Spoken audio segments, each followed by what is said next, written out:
John needed some help getting this Fender Japan exclusive Stratocaster. Welcome back, Troglodytes, to your daily dose of guitar information, the Trogly's Guitar Show. So what's so special to go through all this trouble? It's a new Sandblasted exclusive Stratocaster. I am personally a huge fan of sandblasted guitars, so I'm excited to check this thing out. So if you're not familiar, you can sandblast ash-bodied guitars. It basically takes the beautiful wood grain of ash and slightly chips away at it, accentuating the patterns within the wood. And guitar manufacturers have been using this for quite some time. Like Fender has made in Mexico versions as well as USA. PRS just recently introduced a budget-friendly version, but they also had higher-end ones in the past. Charvel, Among Court, ESP, Jackson. There's so many different colors that you can do with these, including multi-rainbow colors. And there's different ways to do it. You can make the grain pop with a color, or you can have the whole guitar be a color and then have the grain complement, like on this blue Telecaster. And the great thing about ashwood grain is sometimes they're really straight, other times they're circular. Every single piece is going to be a little bit different. And that's why, out of my entire big collection of Gibsons, one Stratocaster spoke enough to me to keep it. And that's my blue Sandblasted from 2013-ish, if I remember correctly. You can check out this video to learn more about that thing. So now let's come back here. This one isn't quite as boisterous as some of those other ones we were seeing. It's more of like a blacked out version of a sandblasted guitar. So rather than filling it with color, it looks like they really just left it alone. Then you get your black knobs and plastics, pickup covers. I'm kind of surprised to see chrome accents over here and they didn't like black chrome it, but I guess you have to match with your frets over here. But the other unique thing about this run is the fact that we have a matching headstock, and this is a satin finish. The sandblasted finish does tend to prefer satin on the body, but the neck is so nice and smooth. It's very similar to that Foo Fighters telly that we had just talked about not too long ago. But being a Fender Japan official shop exclusive, it was a small run. Now they didn't tell us how many they made, but in the description it says very limited production. Sometimes that can be 10, sometimes that can be a couple hundred. Fender Japan is always doing crazy stuff all the time, and they don't always last that long. But this was a series. They had a Stratocaster as well as a Telecaster, and even bassists got to have fun with the Sandblasted jazz bass. All of these are within the Hybrid 2 series, so if you're not a fan of ash bodies or sandblasting and you want some more color in your life, you could get a regular Model 1 that has a whole plethora of different color options, figured maple veneers, non-traditional pickup layouts, as well as maple fretboard options. These initially retailed at 170,500 yen, but obviously, to get one of these to the United States, it gets expensive. And as usual, you get the guitar as well as a gig bag. Fender Japan, only like the really high-end, super fancy ones get cases. But inside the gig bag sleeps a truss rod tool, a black tip trem arm, your giant warranty pick, as well as the owner's manual. So to learn more about the detailed specs of this one, let's go ahead and throw it onto the workbench to take an individual look at them.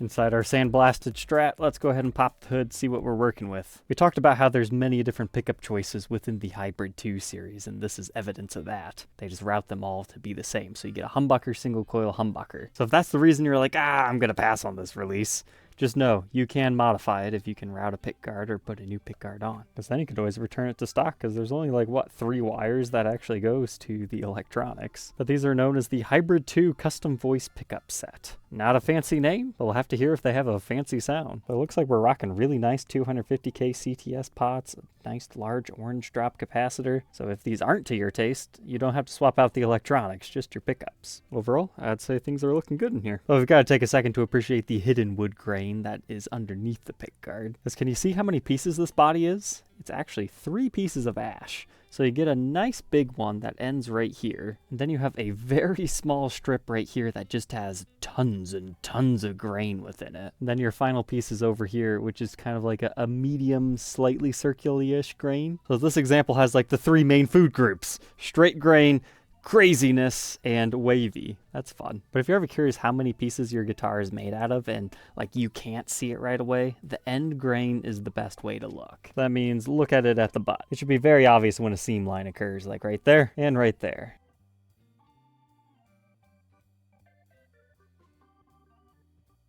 But these pickups within the circuit, 5.89k ohms for the bridge, neck position 6.03, Just our middle is 578, and then our two in-betweeners, these two together, 298. And then bridge and middle about 3. And it's pretty standard with its layout. Master volume for all of them, tone for all but the tone for the bridge. And a regular 5-way selector switch, no S1s or push-pull pots, fanciness, just regular 5-position Stratocaster. And while we're in here, might as well take a look at our output jack route and the jack itself. But one last thing on the pickups before we move on. Head on, they don't really look that different. But if you look at them like this, the pole piece spacing is kind of strange. The B string on each of them is like so far sunken in, whereas the rest are at custom heights. As far as our tremolo one, you've got your 6 vintage saddles, but it's a 2-point trem system. And if you're wondering, hey Trogly, what's the difference between just a regular ash body and the sandblasted version? I don't know if I was clear here. You can feel this wood grain. This whole guitar has a texture to it. Whereas if they didn't sandblast out the grain, you wouldn't necessarily have as strong of an effect. It kind of just makes it feel like raw lumber, but with a finish. It's not just a coloration thing, like sometimes bare ash bodies might be. But moving on from that, we have a maple neck with a rosewood fretboard. Gotta hand it to Fender Japan. They always do a very nice job with their frets straight out of the box, but this board is like really nice and dark. I kind of wish this would have came stock with an ebony fretboard, since everything else about these has been blacked out. But if you want to see a series closer to that, you might check out the Noir. We documented a whole bunch of those things a couple of years back. But it's a 9.5-inch fretboard radius with a 25.5-inch scale length with a bone nut measuring 1.66, increasing to 2.05 inches by the 12th. First fret necked up 0.83 and about 0.96 by the 12th. Fender Japan just calls it a C-shaped neck, to which I would agree. It's not like ultra thin, but not quite medium territory. Here's a look at that neck profile at the 1st fret and the 12th fret, exactly as advertised.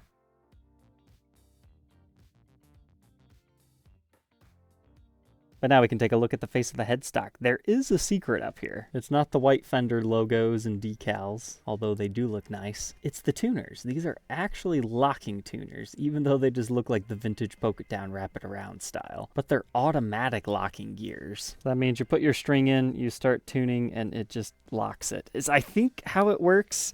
It's not the version where you actually have to tighten it down, although they do have a mechanism there. I'll be honest, I still haven't 100% figured these things out yet. Personally, I prefer the ones that you lock yourself, because then you know you got it. But we've got a single string tree here, and you do have truss rod adjustment access at the top of the headstock.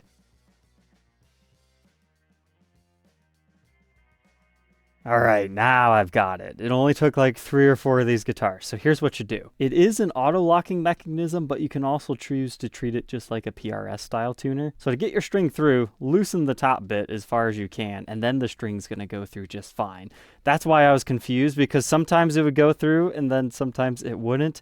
It's because if you just loosen them up like that, then you'll be good. Now you don't actually have to lock that back down, because as you turn the peg, it naturally tightens that into place. So I was always waiting for like a ball to come up and smash the string like usual, but no, that's not exactly how these ones work. So slight learning curve, but still locking tuners. But now we can flip on over to the backside. Here's what it looks like with the trem plate removed. They come stock with 3 springs, and you have a block of this size. The cover itself is 3-ply, black, white, and black. Although this actually looks pretty good without it. But the wood grain is very different back here. Even on that small piece that has like tons of grain on the front, it's a little bit more wavy back here. Wood just varies so much, and that's part of what makes guitars so much fun. One of my favorite things about sandblasted guitars is actually the edges. You never get to appreciate this, but you get to see a lot of cool lines over here. And I'm a big fan of the circular wood grain, and this one just happens to have it on the horn, so it's like a really cool bullseye. And you see that while you're playing, that's a winner in my book. But regular Strat button down here, one on our top horn. We can see our official shop exclusive neck plate. And then yeah, natural neck. It'd be cool if they did a satin black back here, but that's just not what Fender usually does. Then, come on, who got the blue paint over my serial number? Oh well, it's just JD24, so we know it's a 2024 model made in Japan. And here's the backside of those locking tuners. You wouldn't know that they're locking until you try to restring it. All said and done, this Stratocaster weighs 7 pounds, 4.5 ounces. Let's go ahead, plug it in, and hear how these Hybrid 2 pickups sound.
far as single coils go, I think they sound pretty good.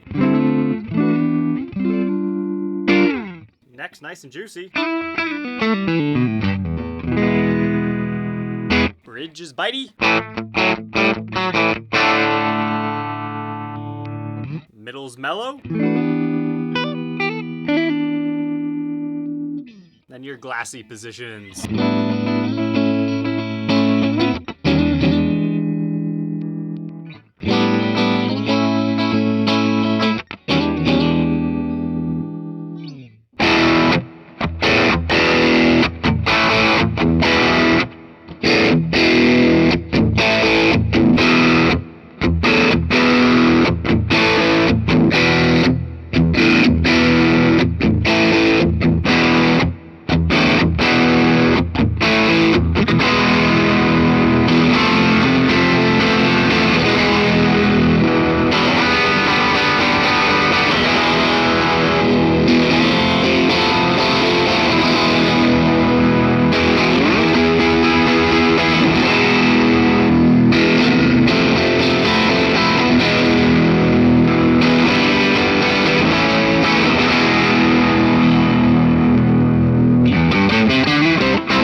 That neck pickup.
Yep, I'd say that's a mighty fine Stratocaster. Sometimes you buy into these thinking, oh yeah, it's kind of a cool limited edition, you can't get something exactly like this in the United States.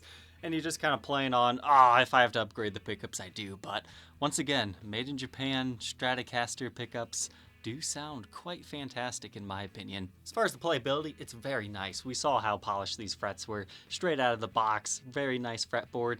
I do think the nut might need slight widening out of a few areas because you get a slight sitar-like ring and sometimes your tuning stability isn't the best because of that. But that's just a very small minor setup work, which is to be expected on most new guitars, unfortunately. But as far as the rest of the QC, yeah, very good, as we saw on the workbench. So thank you, John C., for using my forwarding service to get this and allowing me to share it with everyone here on the show. I just love Fender Japan products. They do a lot of fun, weird stuff. That's why I'm proud to call Fender Japan a subcategory within my channel. Alright, Troglodytes, I hope you enjoyed learning. Don't forget to like, comment, and subscribe, and we'll catch you tomorrow on the next one. Take care.